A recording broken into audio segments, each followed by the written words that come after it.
A woman should be who and what she wants. We support the multifaceted woman, the woman embracing many titles, undertaking different ventures, and building generational wealth. You are a Jackie of all trades, master of your empire. Enterprise Empress, you are an unstoppable force.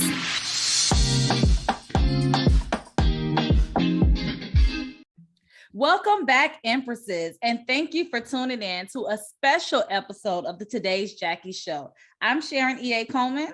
I'm Natalie Rowe. I'm Neidy Hornsby. And we call this the Today's Jackie because we interview women who are Jackie of all trades, masters of their empire. Right. These are multifaceted women from the community. They wear many titles, they're undertaking many ventures, and they're building generational wealth. So Neidy, is Black Business Month. So if anybody knows Neidy, you know that Neidy's probably uber excited this month. Neidy, we have not one, not two, but three Empresses that we're interviewing today as a part of our Black Business Roundtable discussion. Yeah. Very excited. So excited. Very excited. So excited. When we got on, Neidy was like, what'd you say? Oh, it's VIP day. It feels very VIP. It's giving VIP. It is. So very VIP. That's how I felt. We have some heavy hitters, starting with Janee Brown, founder and senior publisher of Open Book Publishing Company. Welcome, Janee. Hi, hey, Janee. Thank you for having me. Hey. Janee, I feel like having you on is not only representing a Black business, but you represent so many Black business by helping them tell their stories. So yes, absolutely. Yes. We also have Shelia Cohen, the business expansion specialist at Miami-Dade Economic Advocacy Trust. Say that 2 times real fast. I know.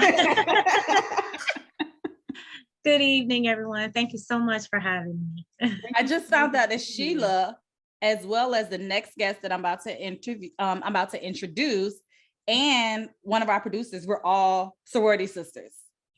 Yes, we are. Yes, so we hi, are. my AKA sister. Welcome. Hello. We also have Connie Kinnard, Senior Vice President of Multicultural Tourism Development at the Greater Miami Convention and Visitors Bureau. Did I say that right? You did very well. Thank you. Thank you. Thank you for having me. I love to be in the presence of strong women. And so I'm happy to be here virtually. Thank you for joining us, especially because we know you have, other things going on and you took some time out to do this with us. So thank you so much, Connie. You're welcome. That's right, Connie, you're traveling and you took time out. I am. This is important. I was going to say, it speaks to the importance of the topic. Yes. Yeah, it does. Excited. So we're talking about the topic. We are doing something very different than what we normally do. And that instead of focusing really on one topic, we're going to cover a range of topics in our show today. So I'm excited about that. And we're talking about Black entrepreneurship.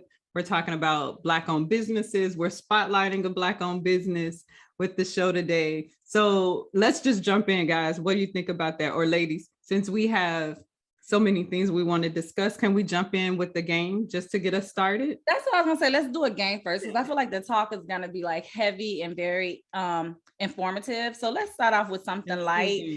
Let's do some Black business trivia. You guys know we love trivia. We try to find ways to educate our viewers.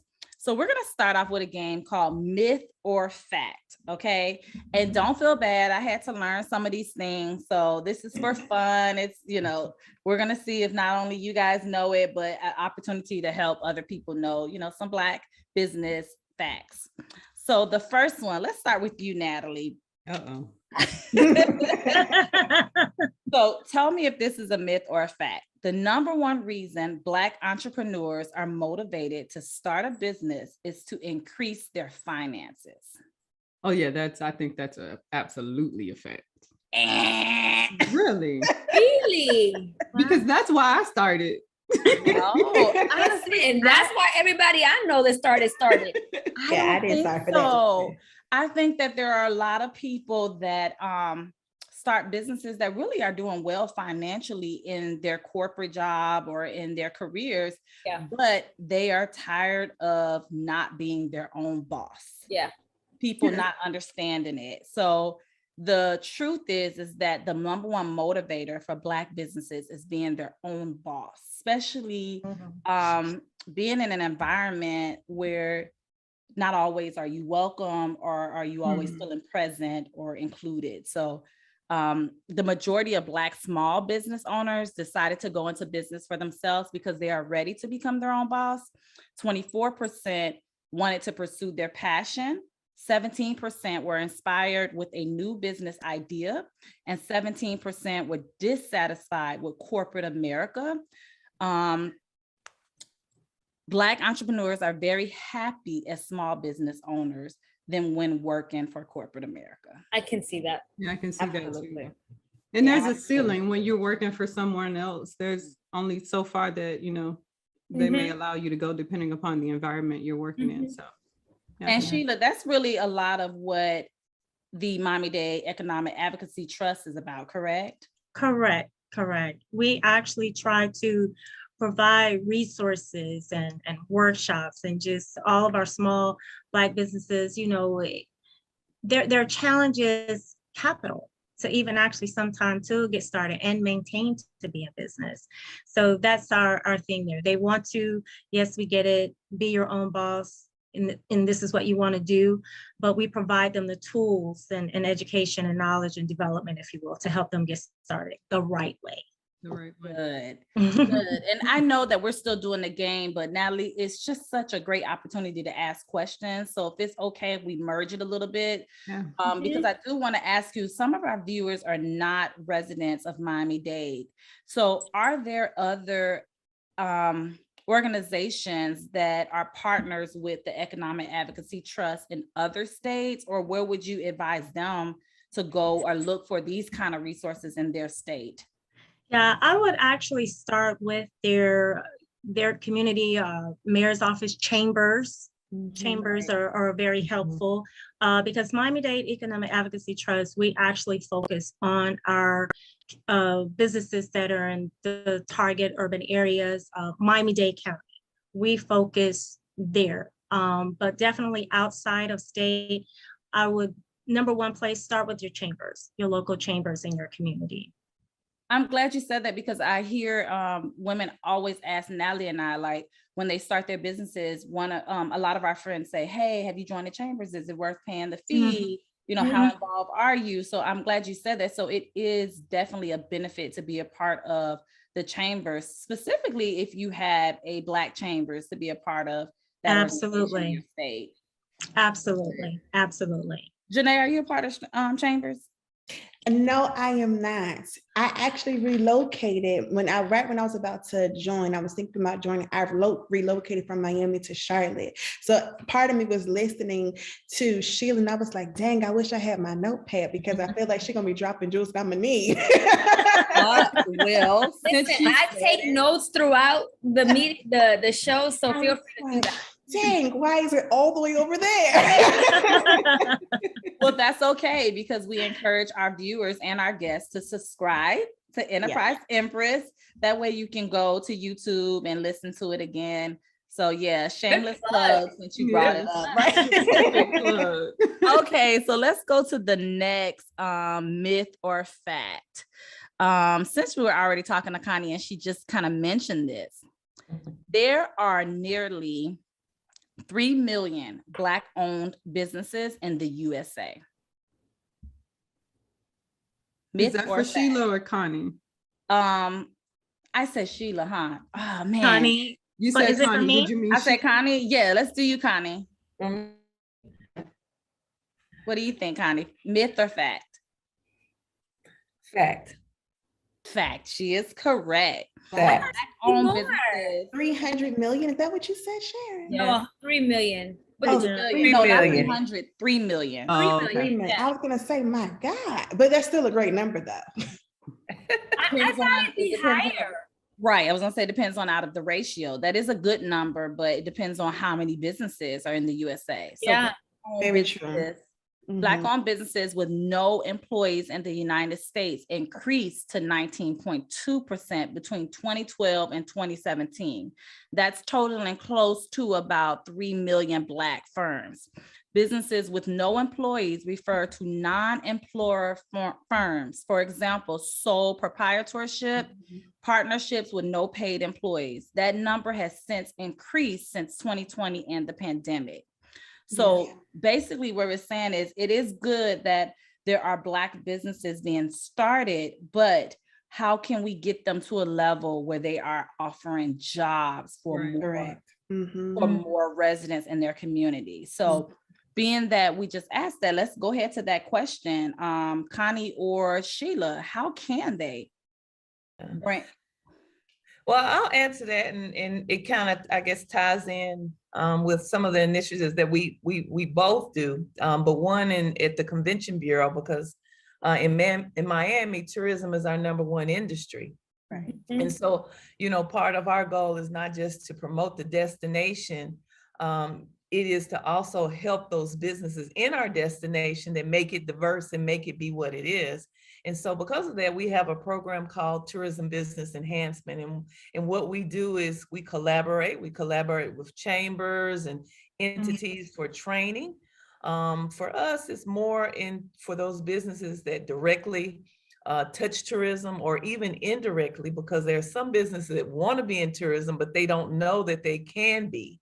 And so part of our goal is to help connect them to things that help them build capacity, to help them know what's going on in our #1 industry.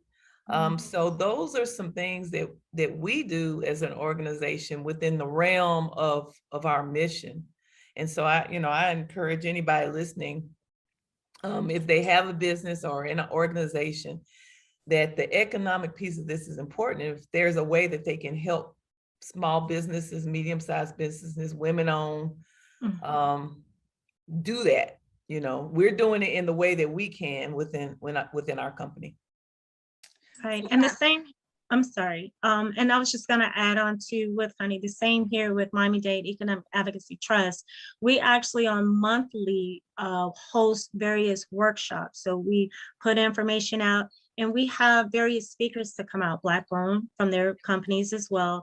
Credit 360, a lot of our minority business don't understand that your business credit is separate from your personal credit. Right. So, and there are things that you need to have and know how to establish a business credit. So, and these are things I think once they know, they're now empowered and they can move in the right direction to help grow their business. Can you tell us maybe like 2 or 3 things that you can do to grow your business credit?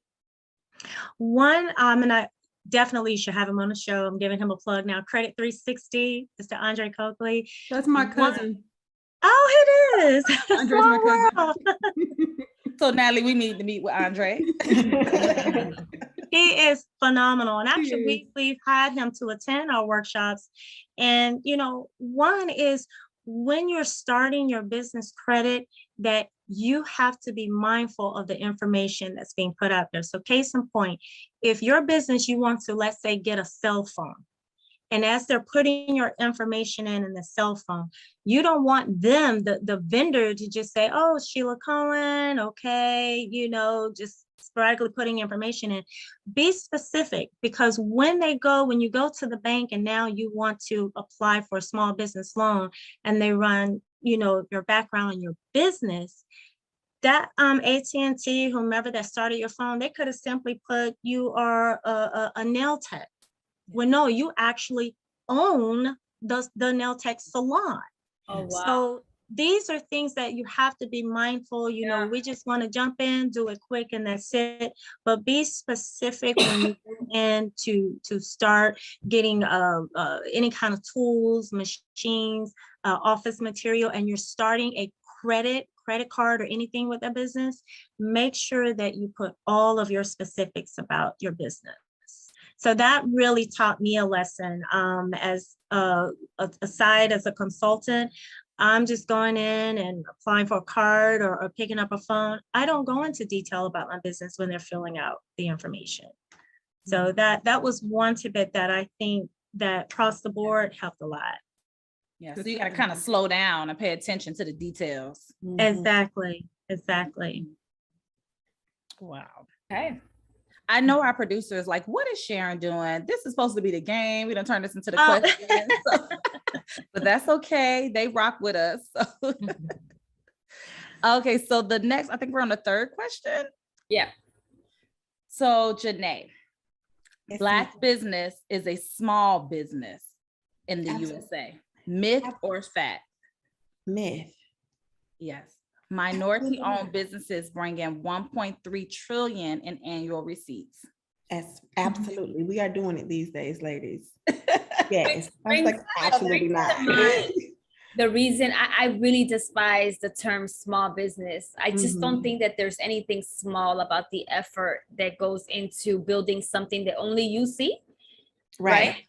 And then when you put a dollar value to that effort, like I think we should retire the term small business, but that's just me. Yeah. Yeah, no, And you know, I was gonna say, when your family and friends say, oh, you're doing so, I saw you're small. You be like, stop putting the small on my thing. No, Or when they say little, You're your little. job, you're little. Be like, excuse you. But for us, and actually for us, when we term a small business, that just means your revenue level. Yeah, the So company you're any running. business that's under 750,000 and only been in business for like 3 years, to us, they're small, but they're eventually going to grow and come out of that category. And even a lot of grants, when they say small business, it's really not just, 2 or 3 persons. It means what your revenue per year, because we're trying to focus and help those business get to the larger Black-owned businesses. So for us, that's when we look at like small Black business, what your revenue of your business that brings in on a year. That makes sense. Yeah. But don't take little so sensitively. Right. Yeah. Okay, so I'm gonna go to the next myth or fact. This is such a Neidy question. The ladies are rocking it out. Fact or myth? Oh my God, absolute fact. And if it's a myth, that's a lie. Absolute fact. So the reason I said Neidy would love this, Neidy, tell them about your business, since we are highlighting Black businesses. And I think that has a lot to do with this question. Yeah, so we are a business and trademark law firm, but we are unapologetic about the fact that we only work with women entrepreneurs.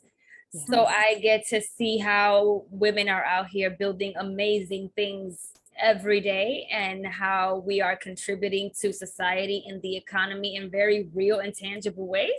So when you say, are women business rocking it? Yeah, we are. Yeah. Without a doubt. Yes. It teaches you how to protect your genius. Yeah. Yeah, how guard your genius. Guard your genius. That is Neidy's brand. So if you need to put legalities before your creativities, check Neidy out on Instagram at Guard Your Genius. Look at all our plugs today. Was it a fact? Was the answer correct? Yes, the answer was correct. 36.1% of all Black-owned businesses are owned by women, higher than any other racial group. Okay. Yes. So, okay. Black business means jobs. Natalie, fact or myth? Black businesses, say it again, I'm sorry. Black business means jobs. Fact or myth? That's a tough one. Yeah, it is. Make arguments for both. On both sides, because if you're employing, then that creates jobs. But I think we talked about a little bit before that most of the businesses are sole proprietorships and not necessarily employers. So I would say myth. And I actually thought this one was tricky, because I was like, okay, just a few questions above that, it would be myth, but it actually said fact. Blacks or African Americans owned approximately 551,000 businesses with employees, with about 28.5%, which is about 35,000 of these businesses in the healthcare and social assistance sector, the highest percentage of any minority group. So there are a lot of jobs that are coming from Black businesses, but in the healthcare and social assistance sector. Mm. Okay. Yeah. Okay. That's So- learning stuff. I know. Which speaking of that, I want to ask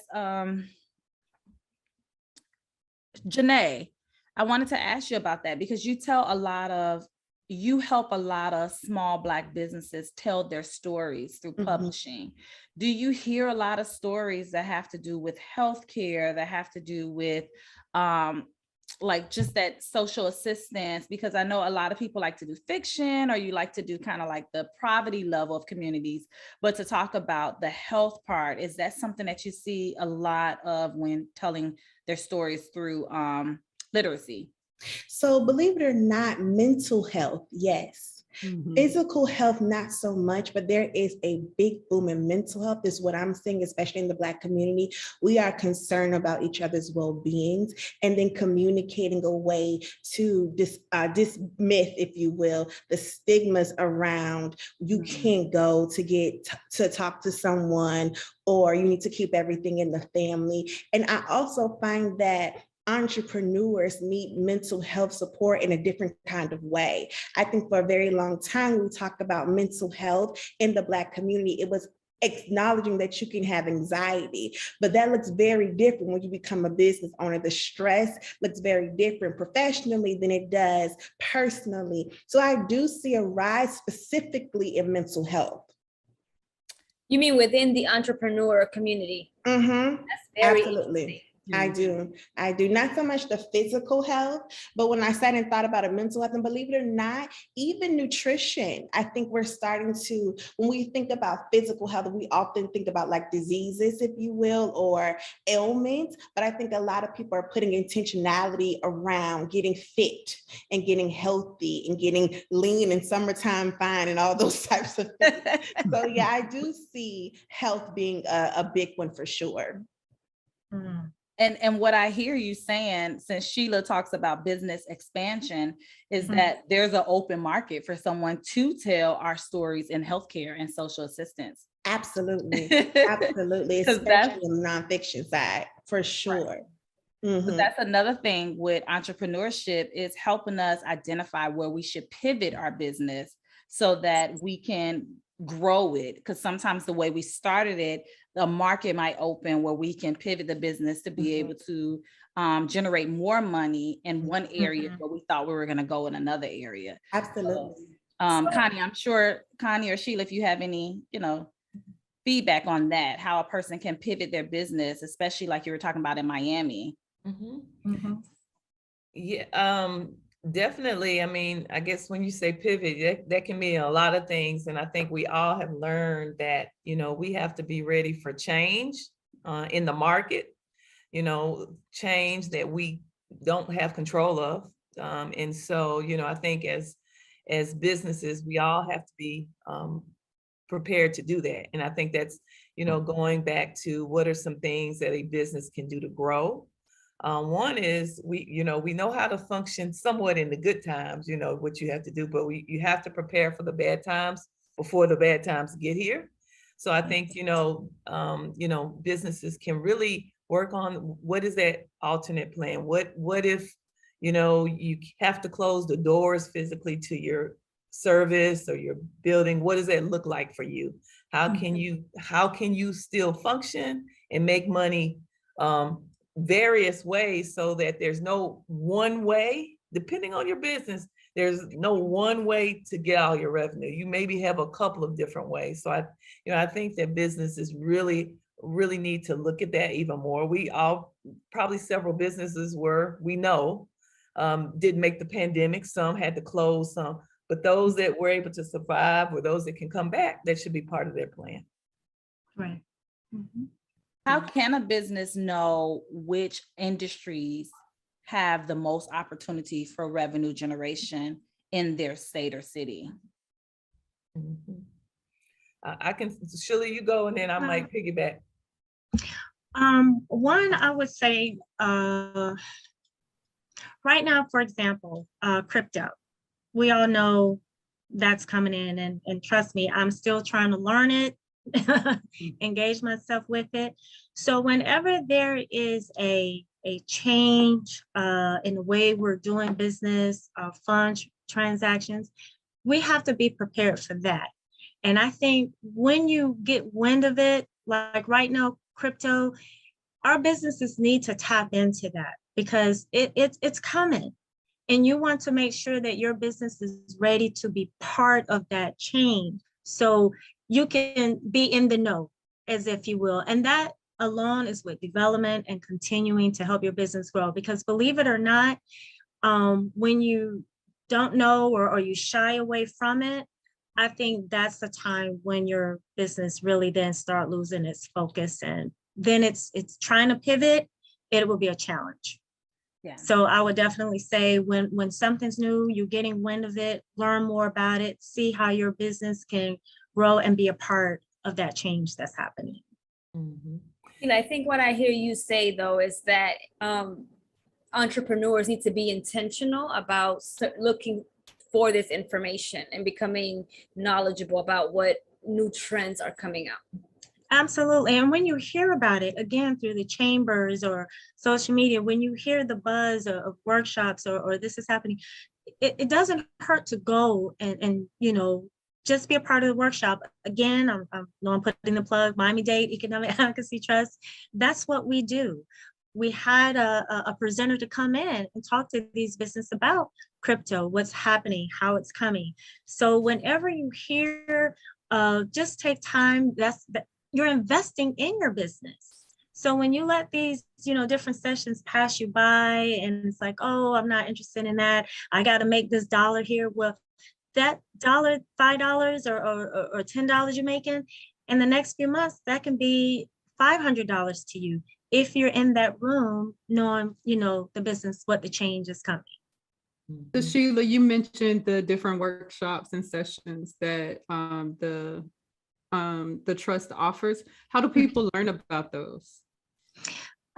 Again, through chambers. And a lot of times, even on our website, if you go to the Miami-Dade Economic Advocacy Trust website or miamidade.gov, we're there, and it just lists all of the various workshops. Again, I hate putting the plug of social media, but that's where we learn a lot. It's on Facebook, flyers, information is out there. Connie, if you want to add, I know some of the materials that we may send, it's on, you all's website. And be part of LinkedIn or be part of, oh gosh, the business just escapes me right now, but invest in those different areas. And that's how you can get a lot of the information and know these workshops that are coming. And sometimes it's just at networking socials when you hear about those, and then you can attend.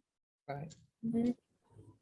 Absolutely. And just to piggyback on the question about how do you learn about businesses and what businesses you should look at, just like anything else, you have to do homework, you have to do research, you have to look, if you're in a specific area or region, look at the top markets in your region, study to see kind of the opportunities. There's some areas that are oversaturated. Right. They may be top thing, but maybe that's not what you need to go in because there is enough of those things. And so you have to do a little bit. You always have to factor in your passion because regardless of what the market says, if it's not your passion, in a lot of the businesses we're talking about, passion has to be a part of it. There's a level you can get to where it's all about making money and you're hands off, you're the silent partner. And that's one thing. And I think there are rooms for that too. But a lot of our businesses that we're talking about, Black businesses, are service related industry. They're engaged industry. So you have to have a passion for it. And then the other thing is Shelia mentioned talking about the trends, if as you're looking at stocks, if you're into the stock market, you study, you look at what's trending, you're looking at stock guys, and you're thinking about what is coming down the pike. Mm-hmm. So that will help where if you want to, buy some stock, buy some shares, sometimes it's a game, but it's a calculated game if you follow it a little bit. I think that you should also think about that in your business because you're trying to also anticipate needs. And if you look at your history and look at the past, maybe you might get in an area of a need in so I think those are the ways. I think a lot of it's just about doing homework and doing a little research too. That's good. That's a great point, Connie, because when I first thought about Sharon's question, I was like, that's a great question, but so many of us go into entrepreneurship based on a passion, not based on like where the need is at. I think that you make that need decision when you're looking for a job. But when you're trying to build something, I think that you're driven more by passion. So I'm glad you mentioned that, which is a great segue, speaking of passion, for Janee to probably share with us your passion with your latest project, Pieces of Women. Is it Pieces of Woman? Pieces of a Woman. Pieces of a Woman. Yes. Pieces of a Woman. I tell everybody it's like, I feel like I gave birth to twins. But it's my passion for sure, because during the pandemic, I had a lot of conversations with women, just having random conversations. And I realized that a lot of women's experience has been communicated from other people that are not women. And a lot of times women have expressed, that's not what I meant, and other people are speaking for them. I feel like a lot of people have definitions of what a woman is, and none of those definitions have come from women.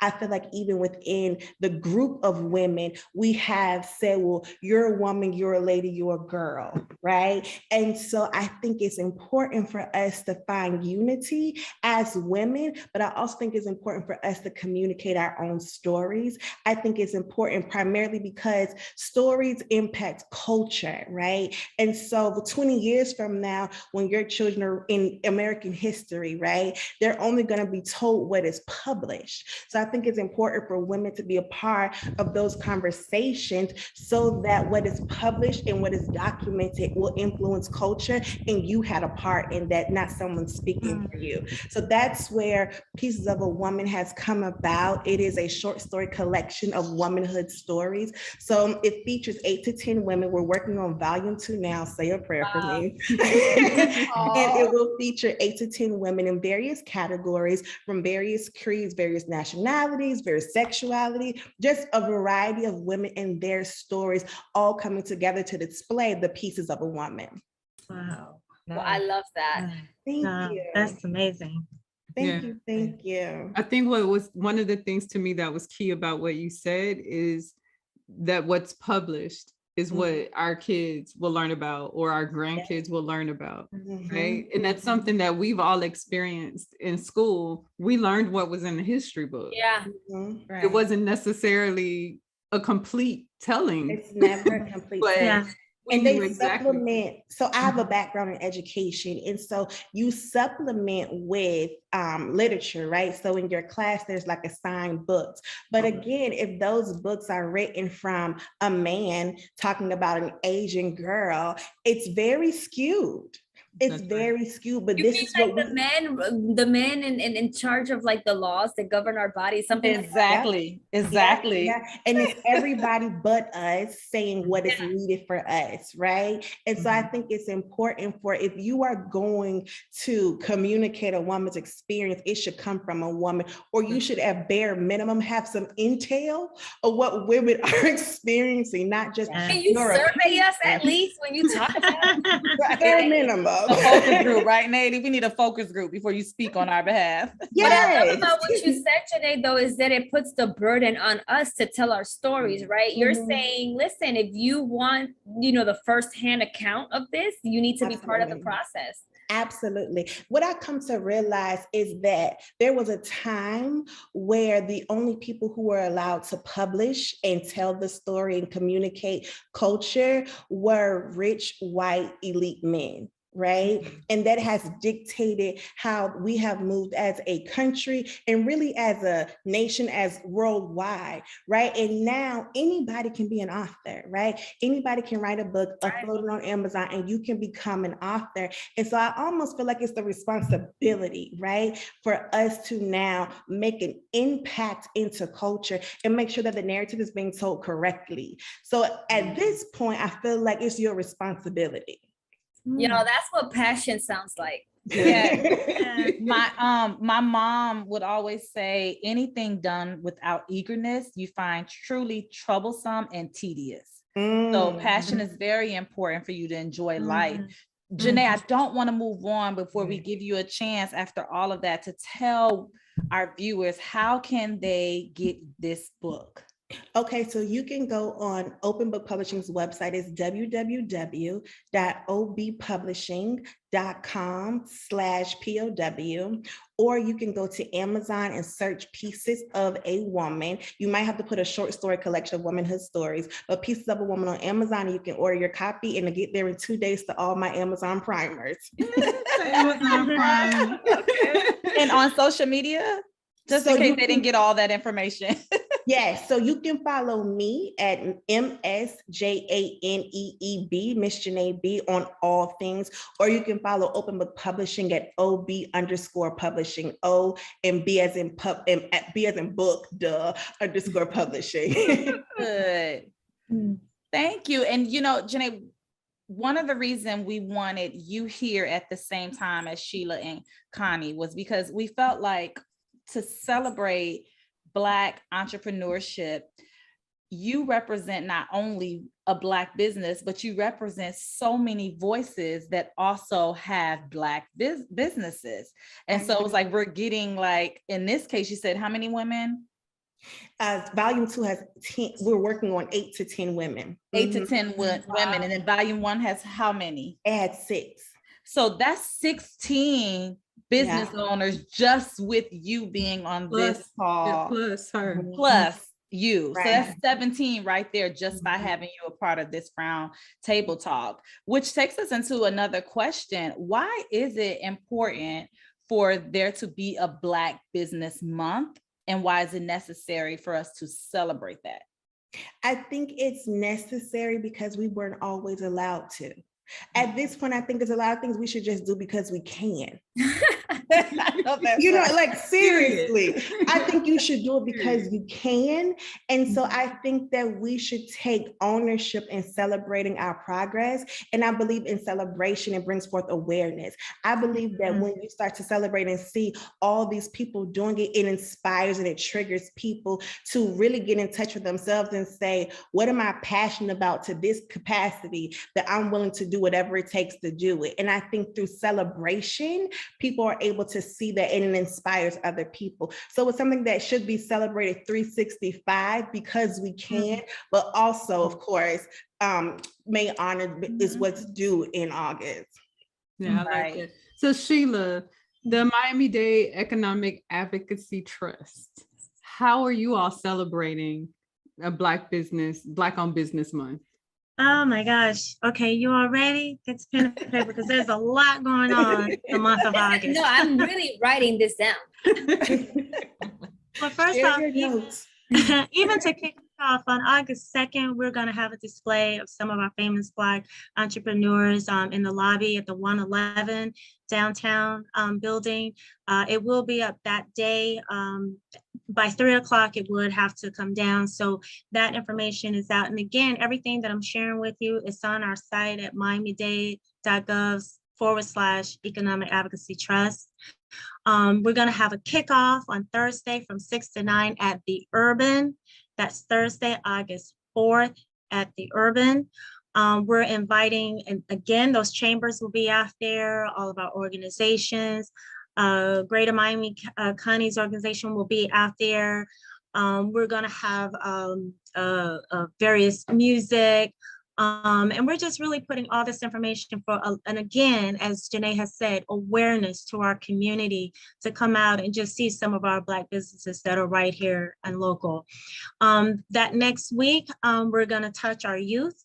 We're going to have our youth summit that's going to be held at FIU Coleman Center, August 9th. We're doing a award and reception. We're thanking all of our judges to help during our teen court when they were in the virtual world during COVID. We want to honor and thank them for going above and beyond and assisting them.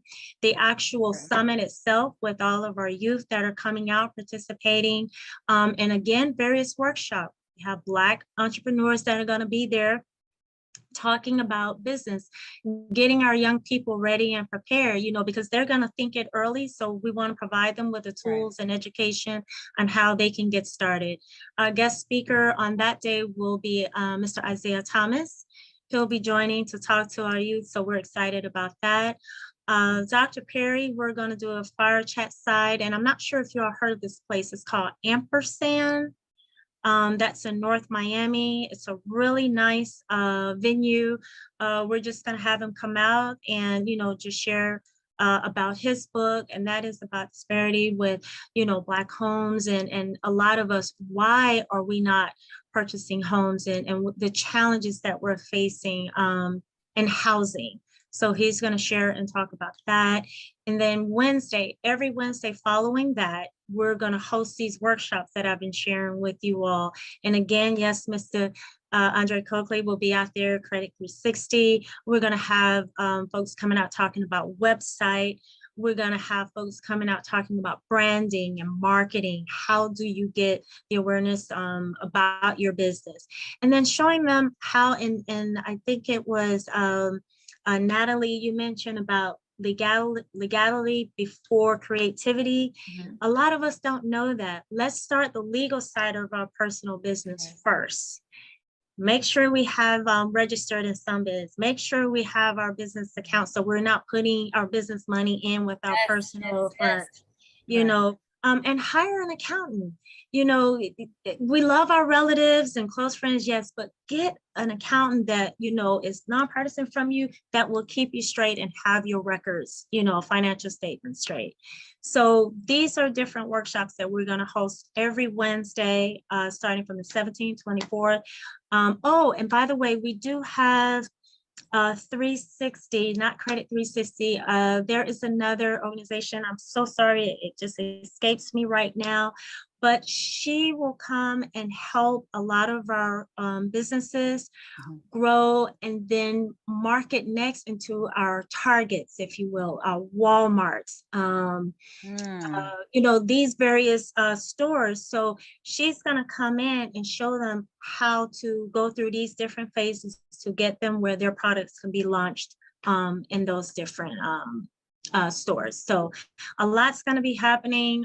Great information again for a lot of our businesses, small, big as well. But they're just taking, and even those that are thinking about starting their own business, this is the time of month that will help them. You said so much, and I'm like, oh my God, we run out of time that I want to speak on, but I do have to say, no, it's a great thing. That's good. It's such great information. You said something, you said, they're starting early, the younger generation. Mm-hmm. And I wanted to say, I thought that was a great point for mothers, for mentors, bring the youth out to these events because they are capable of learning and absorbing this information, sometimes better than us. And even if they're not, plant the seed so that as they grow, it'll keep watering it with more information. And it may not even be the business that they end up going into when they become adults, but let them start, let them fail, let them try, let them become an entrepreneur. The other thing that you said that really triggered my emotions, honestly, is one of the reasons the number is down on Black businesses is because there are businesses out there who aren't registered. Natalie and I produce festivals with our Art Walk company, and there are always a lot of vendors that are doing the economic and business work, but because they're not registered, they're not a part of the count. And there are jobs that they have available, but they're not receiving the resources that they should have because they're not registered. So if you have a business, but it's not registered, I definitely encourage you not to be intimidated by the information and not to allow the distance, depending on where you live, from keeping you to attend some of these workshops. And then lastly, you spoke about getting an accountant, but also, another plug, since Neidy is on here, make sure you have a business and intellectual property attorney.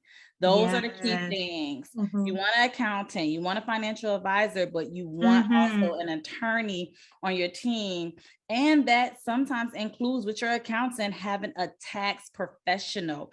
People always want to do all these things, and then they're like, okay, IRS gonna come get you when you start making that money. So you cannot rush through your taxes. You have to live now where you're trying to go, not where you're at. Right. So Correct.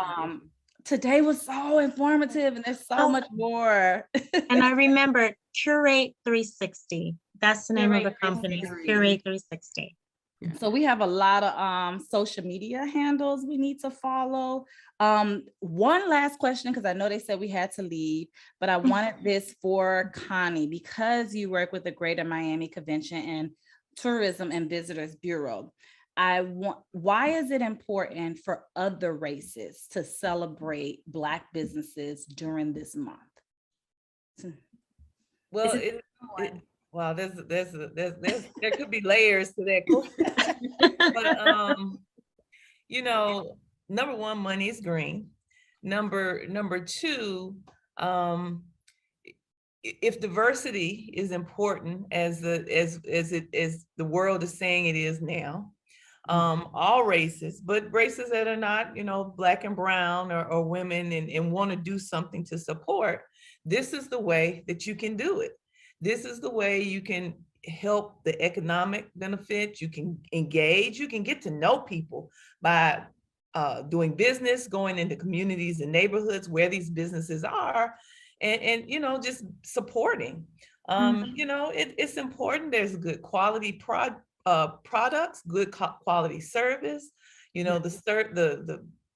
Our world is not inferior to anything that's out there. Maybe the world would think that at some point, but that's not true. And so, yeah, I think it's important. I think it's important if you want to diversify your life, your mind, your thought process, if the world is being true to the diversity that they have embraced, but we as women and Black women have always known, then it's important for them to also support the cause. And during Black Business Month, that's great.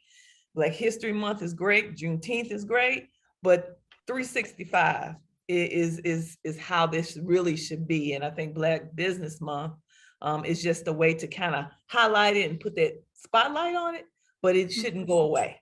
Right. Yeah. Connie, what I hear you say is that Put your money where your mouth is. Yeah. It's a great opportunity for people and companies to be real and not performative about their allegiance and alliance with the Black community. Yeah. It's one of the main ways. Where do you spend your dollars? If you find something, whatever you invest in or whatever you have in your world, you put a resource or you put money towards it, pretty much, and time. Yep. And so you've got to do that to this Black business, especially corporations, as you mentioned. If you want to support, have some money that goes intentionally to vendors that are not the norm and not the mainstream. Yep. Right. And I wanted to share some real quick. It just made me think about Janee, your writer. There's a saying that says, until the lion tells his story, the hunter will always be the hero. The hunter will always be the hero. The lioness can tell our story. That's right. And so it is important that for your stories, for us to tell our story, for our businesses to get out there, like you said, and register for their business and tell their story. Because if not, it's always going to be that their businesses out there are better or greater, or we're not. And we know that that's not the case, but we've got to tell our story too. Right. That's right. Right. People And I know Natalie's about to close us out, but the last fact versus myth, I had to end with this. Despite racial funding gap, data shows there are encouraging signs for the growth of the Black business within communities. Fact or myth? Fact. Fact. Fact. Allow this to encourage people out there who want to start a business, who already have a business, and it's a hard time. Don't give up, because data shows that there are encouraging signs of our growth, which is why we are celebrating us this month. Absolutely. Thank you so much, ladies, for being on with us. Ladies, this was Thank great. Thank you. So Connie, everyone shared where they can be found on social media, I think, except for you. Where can we find your department on social media? Yeah, so if you go to multiculturalmiami.com, that will show you some of the great things happening in Miami tourist-wise, but also some of our business efforts on that. So go to Multicultural Miami, and some of those businesses you can support. For those listening, they travel to Miami and you want to support Black and brown businesses, especially restaurants and things, go to multiculturalmiami.com. You can find me on social. My name, Connie Kinnard, on Facebook. I can't tell you my handle on Instagram because it's long, but just if you put in Connie Kinnard, you can find me there as well. And you can also find me on Twitter under Spread Sunshine. Oh, I like that. I like that. Shelia, tell us again, where can we find you and your department on social media? Miami-Dade.gov/Economic Advocacy Trust. And me, just find me, Shelia P. Cohen, Facebook, Instagram. That's me. And Miss Janee Brown, where can we find you on social media? So on all platforms, my personal is Miss Janee B. So MSJANEEB as in Brown. And then Open Book Publishing everywhere is OB_publishing. Got it. Look out for that volume 2 book that's coming. Yes, I'm get volume 1 first. Yes. Volume your appetite for volume 2, which is on the way. And if you want to secure your spot in volume 2, message me on Instagram or go to the website and click on secure your spot to join the waiting list. Perfect. Oh, great. Perfect. Neidy, where can we find you? I am only on Instagram. I can't do all the platforms, and that's at Guard Your Genius. Guard Your Genius. Sharon, where can we be found? You already know, all platforms, Enterprise Empress, and please remember to subscribe and share these videos with other women. As Janee said, this is all about the journey. And so as we share our journeys with each other, we're more likely to continue to our end result than to give up in the process. So Enterprise Empress. Thank you, ladies. Ladies, thank you so much for joining us. Janee, Connie, Shelia, you all have made this an awesome show. You've given us a lot to think about. Even as entrepreneurs ourselves, you guys have given us some food for thought to chew on and to do better and to be better. So thank you all so much for taking the time to join us and to educate us and our audience tonight. So to our audience, thank you guys for joining us. And remember, ladies, to wear your crown and to wear it well. Until next time. Good night. Bye, everybody.